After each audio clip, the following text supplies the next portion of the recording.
This episode is brought to you by Washington, D.C.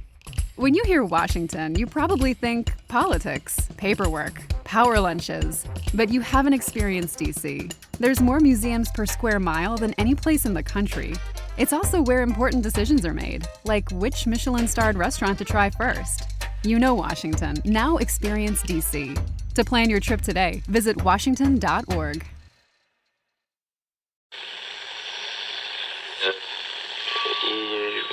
Empire.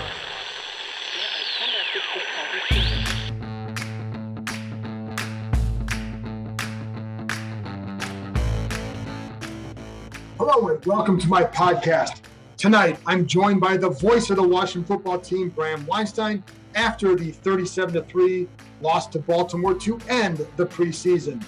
Our focus, the 53-man roster's final cuts must be made by 4 p.m. Tuesday. You can follow Bram on Twitter at RealBramW, and you can read my work on ESPN.com. I have a 53-man roster projection up now on ESPN+. Bram and I go over most of it here as well. So let's get to it. Here's my conversation with the voice of the Washington football team, Bram Weinstein. Is Peyton Barber still a lock? Well...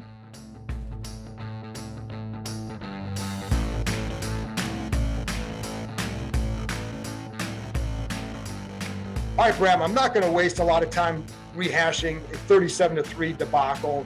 The game was irrelevant. Final score is irrelevant. Well, it's really about individual play and all that and who helped themselves. You got final cuts on Tuesday. So let's get right to it. One of the important positions to discuss is running back. What's your assessment after tonight of that position? Not much has changed. This clearly of the three games was Patterson's worst. I mean, by far.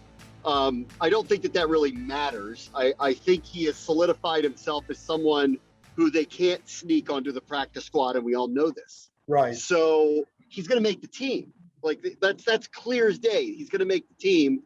So now it comes down to, I'll say this, as of, a couple of weeks ago, Peyton Barber was a lock to make the team. Correct. Barber, McKissick and Gibson are obviously going to be on the team. And Peyton Barber was going to be that too. He slimmed down. He looks good. He's been faster. He's caught their eye. They're very happy with him. And what's happening right now with Patterson's emergence is they're in a numbers crunch. So unlike previous years, they're going to have to make some choices that I don't think they want to make. And I'm not saying he's going to get cut. I'm saying he's in trouble. And not because of anything he's done, but because if they're going to keep 4 tight ends and 7 wide receivers, which I doubt now too, but something has to get cut somewhere. Right. And that becomes 3 running backs. So maybe they feel like if they cut him, they could put him on the practice squad. I don't know. I think they're going to end up cutting 2 people they don't want to cut. And that's just the reality of the situation that they're in. And I think he's got to be a guy to watch. And I've gotten some, I would say, I don't want to say lukewarm vibes to, well, maybe a little bit more lukewarm about from the standpoint of, is he a lock? And that tells me that I think we've always said, you discuss every scenario, and I think you have to discuss what do you do with him. Now, the value for him is also special teams. He's going to be an up back blocker on kickoff. He does some blocking on punt. He's a wing back on the punt unit. So I think they take all that into consideration. And then if you don't have them, who fills that role? I think that's what they were trying to see out of Antonio Gibson a week ago in those short yardage situations. Can you live without what Barber does if you went that direction? I still think he finds his way on there, but yeah, I'm with you. I think it's more in the discussion now than it probably ever was. And so if you look at it like with tight ends, what do you do there? What do you do? That's another problem. Again, this is right. about, realistically what the numbers are. And so here's the deal. Logan Thomas obviously is going to make the team. John Bates, I'm fairly certain, that they're not going to put on practice squad. That he's going to be on the team, right? And now you got Sammis Reyes. And everybody knows that he's a project and a prospect, but a really good one they're really high on, one who's come along even a little faster than they thought he would. But especially I think as a we blocker. all know they don't really want him to be playing particularly very much yet, but they see Darren Waller in him, down the road. Like they see Right. that. So they're going to let him go, and they can't cut him. No, they can't. Because he won't clear waivers, and they No. know this, which means, do you keep Ricky Seals-Jones or not? And that's going to be a tough decision. My gut says that they probably keep him. But again, you're making a choice here that you don't want to make. And so I'm going with 4 tight ends at this point, but I could see them going, we have to go 3 because we want to keep Barber, and Seals-Jones is out, and maybe they try to reconnect with him later. And I think and that's where, it's funny because now it's somebody, well, it wasn't really Barber. It's not Barber versus Patterson. It's versus other positions because they Correct. do different things. So that is the discussion. So to me, they don't want to cut him. They don't want to cut him. This is a good problem. They don't want to cut him, but they got to cut somebody. So that's the problem here. And I think with Reyes, my understanding is they view him as their best blocking tight end. Now, when I'm watching him, I still think there's some work that needs to be done there to be more consistent. But if you're thinking that right now, you're not cutting him. But that's right. Do you feel that he can perform all the duties of a tight end right now in a game? Ricky Seals-Jones can. Now, at what level? I know a couple of weeks ago, I don't think they were all that high on him, to be honest. But then I think at that point they were higher on Tamarick Hemingway. Well, they cut Hemingway last week, which tells you that maybe Seals-Jones has opened their eyes a little bit, and he has to be in the discussion. So if you keep 4 tight ends, then he obviously would be on there. But then again, you're cutting somewhere else. And I think they're going to keep 3 quarterbacks, right? That's your sense too, right? My read on it, I thought, there was a scenario by which where you go, do we cut Kyle Allen and put him on the practice squad because we feel comfortable with our top 2 quarterbacks? And my understanding is that's not happening. Right. So, unless some kind of, change of heart comes around, I don't think that's happening. And that, which leads to the last one, which is receiver, which all along we've known is really, really, really deep, deeper than it's been in a long time. And they're running out of room here, especially if they're not shelving Patterson on the practice squad, not putting Reyes on the practice squad, and have a normal stable of players at those positions. We thought all along they got to keep 7 because they have too many guys. I'm at the point now where they got to keep 6. Well, otherwise, who's your 6? Like, who's the 6th guy then for you? DeAndre Carter. So you're cutting Gandy Golden. I am, and again, This is another one that I feel like. But you keep it 4 tight ends, you got to do something.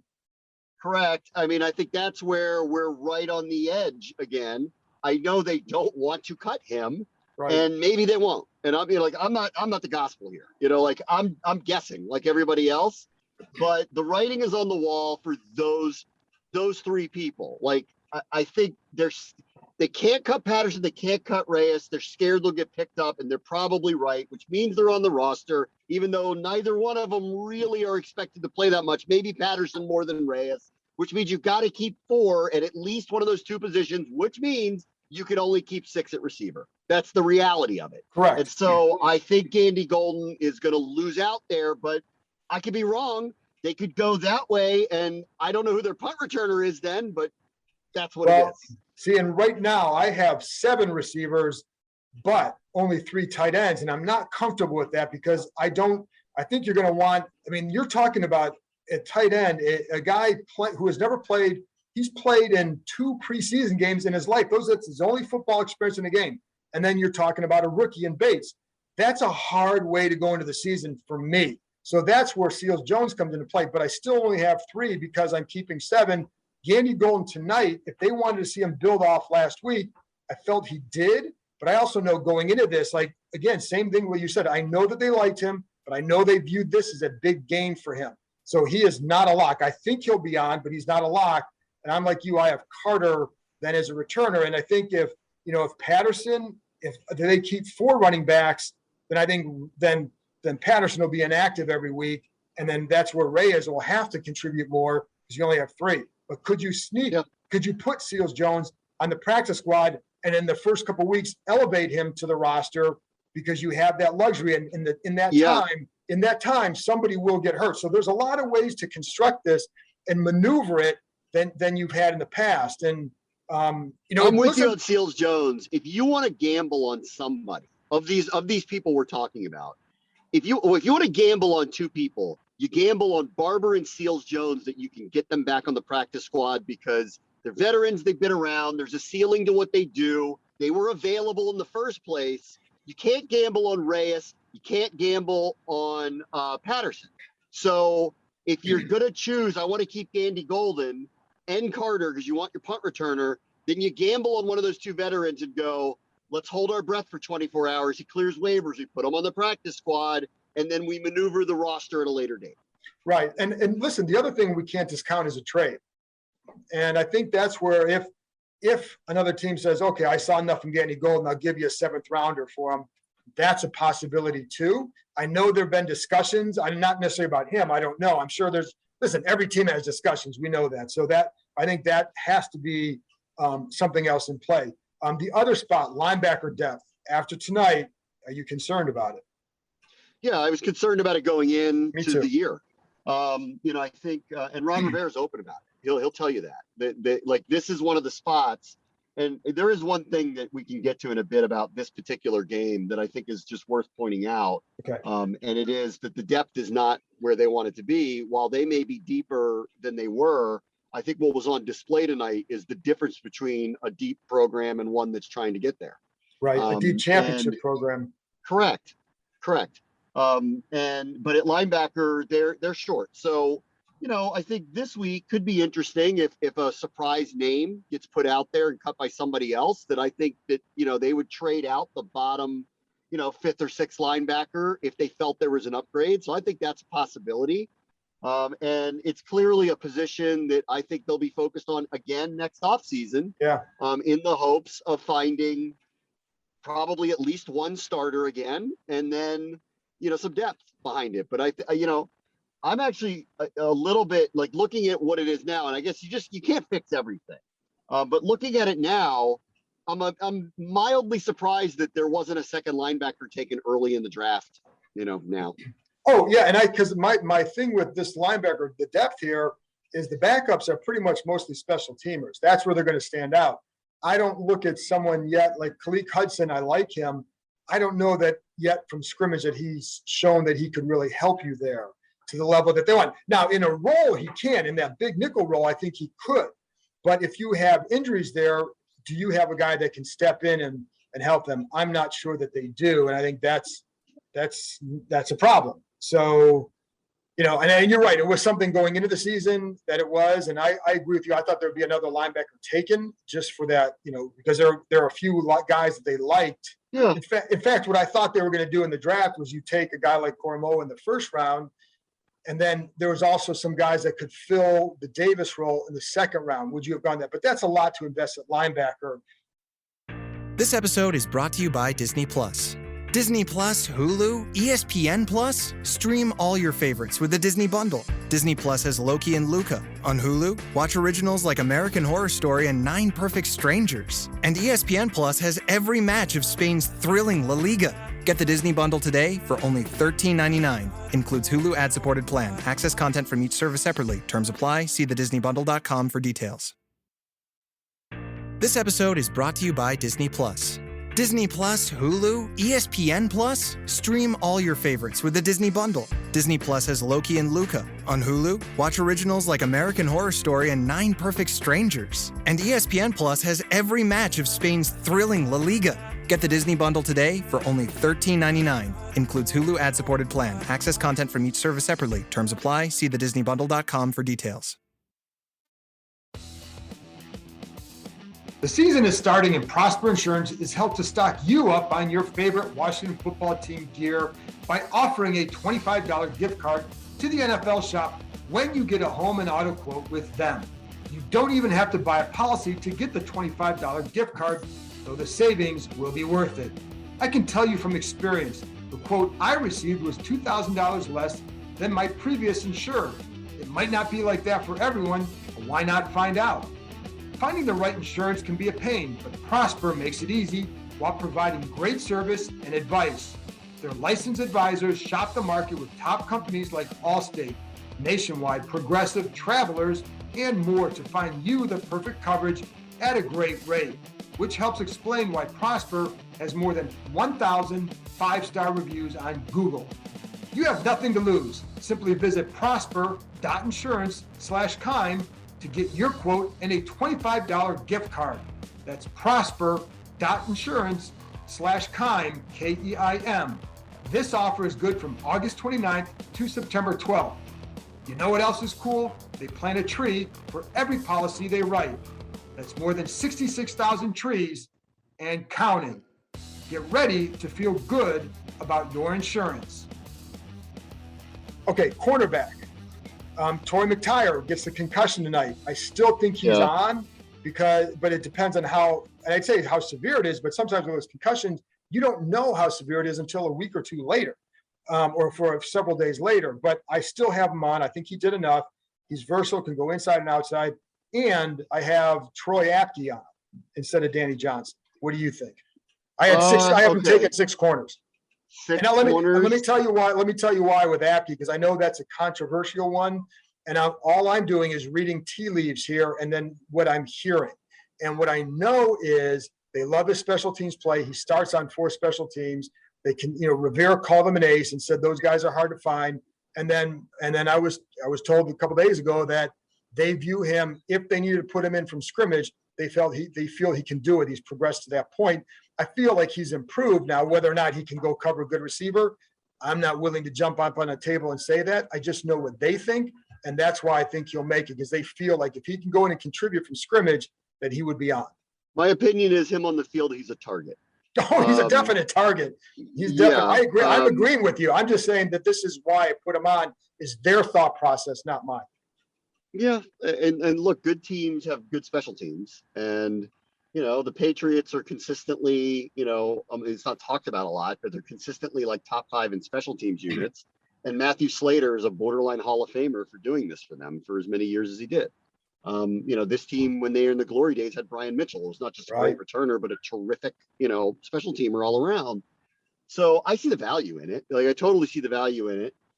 So you've got what? Jackson, Fuller, St. Juice, Moreland, McTyer, Apke. Yes, and Apke's your 6th guy. Like if he's coming in from scrimmage, you're going into a scrimmage. There's a problem. We know that. If you're doing that, then you are out loud saying Carter is definitely making it, because you've now removed your kick returner too. But right, and that's exactly what I did. Now I still have reservations on Carter, because we talked about Sims' ball security. Well, Carter has fumbled. I think he leads the NFL in punt return fumbles since 2018. He's got 7. That concerns me, but we haven't seen him put the ball on the ground this summer. So is he better there? I don't know. But right now I put him on. Yeah, that's how I do it. And the other thing with Apke too, and you go back to like when George Allen was here, they had great special teams and all that. Good special teams are a detailed thing for an organization. And one thing I was told a few weeks ago is that they would keep 2 or 3 guys on defense whose jobs were special teams. So Jared Norris last year, right? And I think Apke would fall in that category. Now, could he go play from scrimmage? Okay. But we know that's in an emergency. So that's a bad situation if he's out there playing, because it means a few other guys have gotten hurt. Yeah. I mean, I'm so concerned if he played on defense that there's a problem there. But, they got to make choices here. And I also think somebody. Well, the other question is, are they cutting somebody a corner that's considerably better than him? And I don't know that they are. Right. And I like Danny Johnson, he's a good gunner too. But yeah, if he's not returning kicks. Right. And, the other guy, I guess that, actually was pretty good tonight. I know it was unnoticeable for anybody, but Darryl Roberts was actually pretty good tonight. Of all the people out there, he came to play, and I agree. Made a couple of very nice plays and had a lot of really good run support, which against a team like that, you have to have. And so, that guy was fighting for his job tonight. He was. And, maybe there's a decision to be made there, especially if McTyer is hurt, then maybe the decisions are made a little bit easier. Right. And that's where you go. Safety, I think a lot of it's going to come down to Derek Forrest's hamstring injury, how bad that is. Is he going to be out for 3 or 4 weeks? Well, if so, then you're looking at an IR situation. But keep this in mind for people listening. If you put somebody on IR before final cuts, they're done for the year. If you put them on after final cuts, then they can come back. So if they put him on before final cuts, well, he's done for the year. And then so Jeremy Reeves would make it. Otherwise, I think Reeves is off and Forrest is on.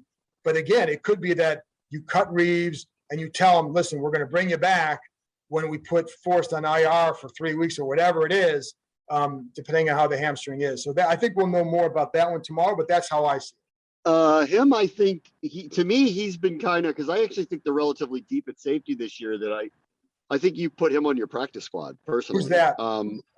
Forrest. Oh, so Who would be your safe? Who would be your, like, how many safeties would you keep then? So we got Collins, Curl, McCain, DeShazer, Everett, and Reeves. Okay, so you're keeping Reeves, and I'm a big fan of Jeremy Reeves. I don't like cutting him because I like what he does out there, but Forrest is their draft pick. And I just, if it's even, I'm going to go with the draft pick because they do like how aggressive he is and how he flies around. But he's a hitter. I like him too. He's a hitter. Yeah. There were a couple, I don't know if anybody rewatches preseason games, but there were a couple moments, especially in the Bengals game, where he got completely fooled. And so he needs a little more seasoning, but he's a total hitter and I like him. I just think he needs a year. And I'm with you on I don't think it's the worst thing on earth, considering that they're relatively deep at the position, that they IR them and just keep them in the program for a year. Right. And I think that's a definite, listen, if you get an injury now, it's always a possibility. And it's a way to keep a guy around. Like, again, they like Jeremy Reeves. I've always like I said, I've always liked that kid. He's always on the bubble, but I like how he plays. I feel like he's decisive when he's out there and he adds on special teams. So if he makes it and Forrest is on IR, I could see that. And I'd be okay with that. The other thing too, Bram, when they're putting this thing together, they have the luxury this year, and I talked about this the other day, but they have the luxury this year of looking long-term. This is probably the last year they can really do that. So if you're going to keep some guys that you think can develop, it's this year because they know where they're at with this building program. It's not finished. So if you get like Samus Reyes and Patterson are guys that are as much for the future as they are for the first half of the season. They are still, and they're still a number of positions away from being like where they want to be, which also includes quarterback, obviously. Like that's, I'm interested to see what happens at this position this year, but I think we're all eyes wide open that they could be shopping for a quarterback again and probably will be, whether it's draft or free agency in some way again, but they may or may not need another tight end. We'll see with Reyes. I think they need 2 new starters at offensive line again next year. Depending on what happens with Sheriff, it could be 3. So we'll have to see, in the offseason again, what that looks like.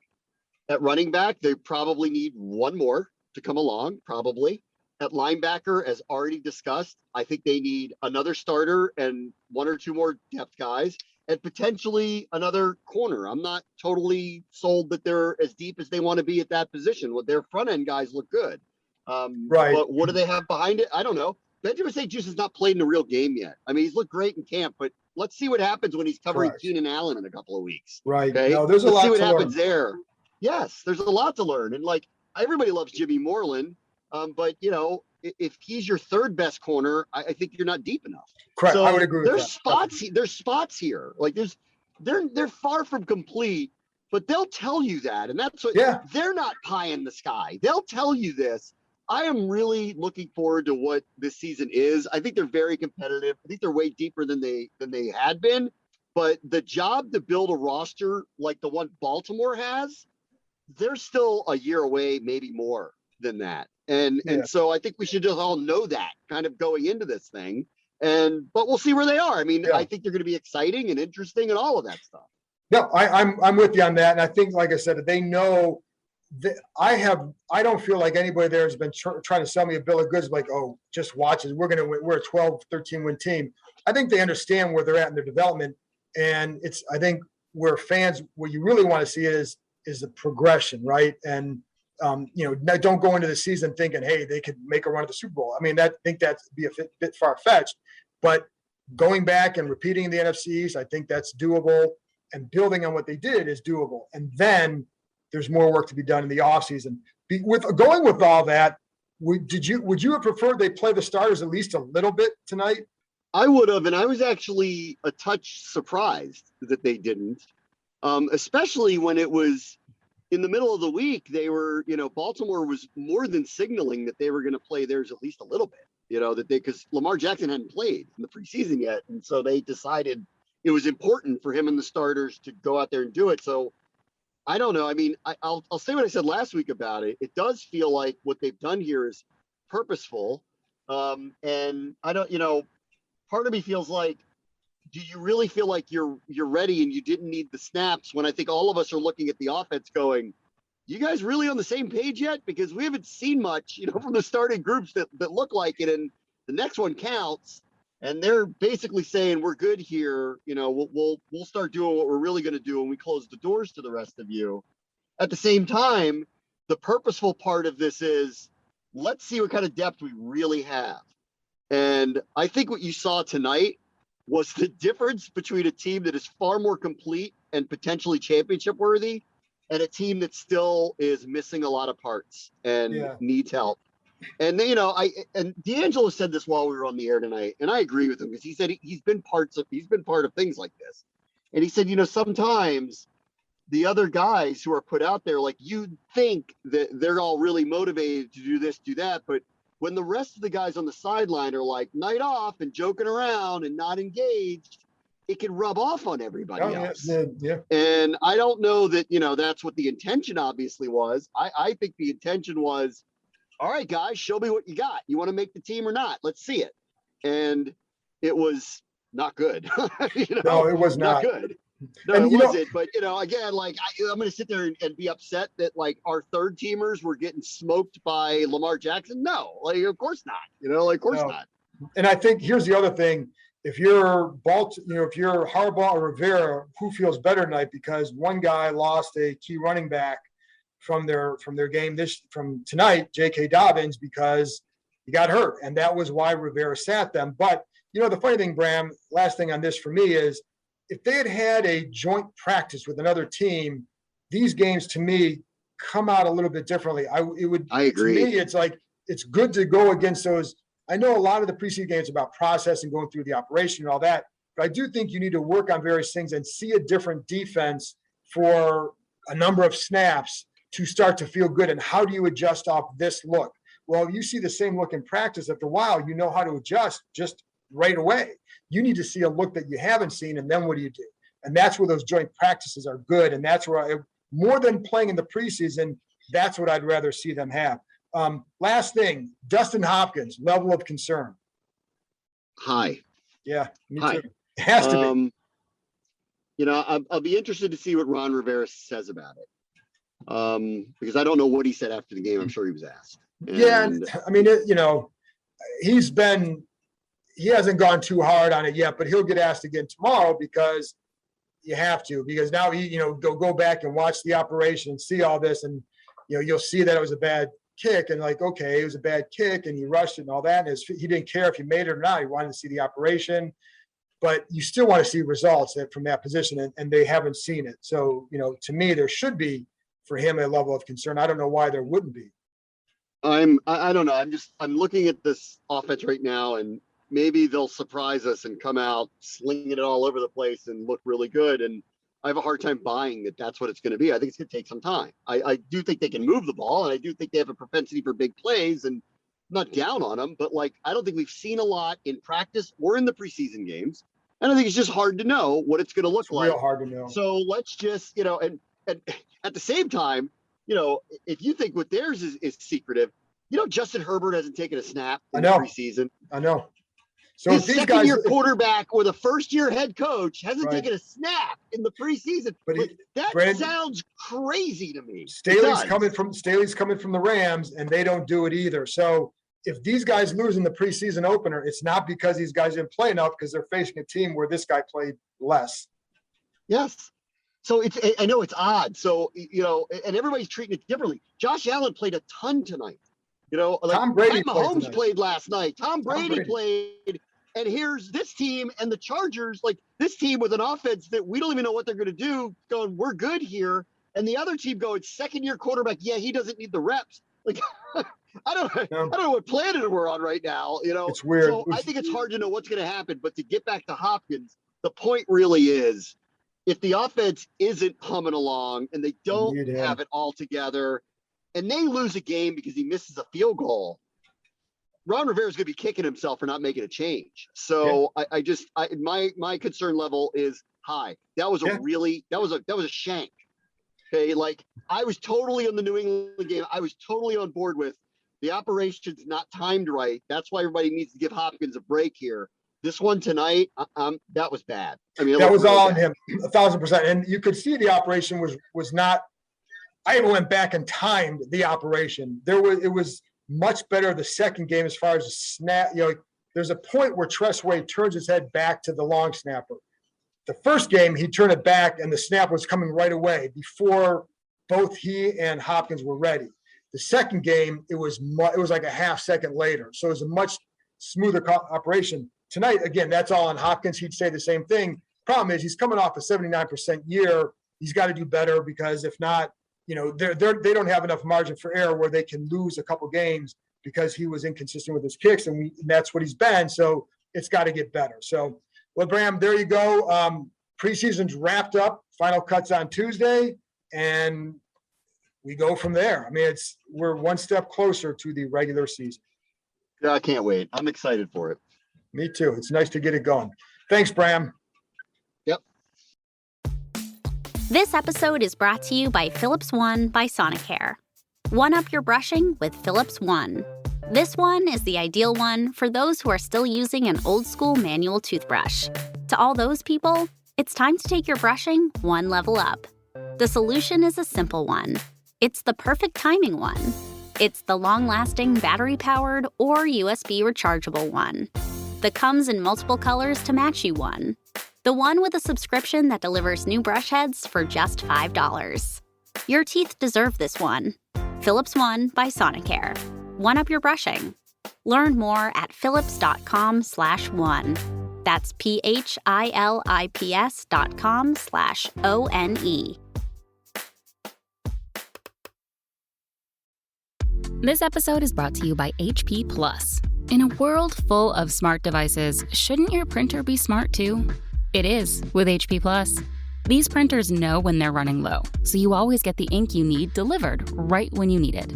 Plus, you save up to 50% on ink, so you can print whatever you want, as much as you want, anytime you want. Huh, that is pretty smart. Get 6 free months of instant ink when you choose HP Plus. Conditions apply. Visit hp.com/smart for details. That's it for this episode. Thanks to Bram for joining me, and thank you, as always, for listening. I'll talk to you after the final cuts are made Tuesday night.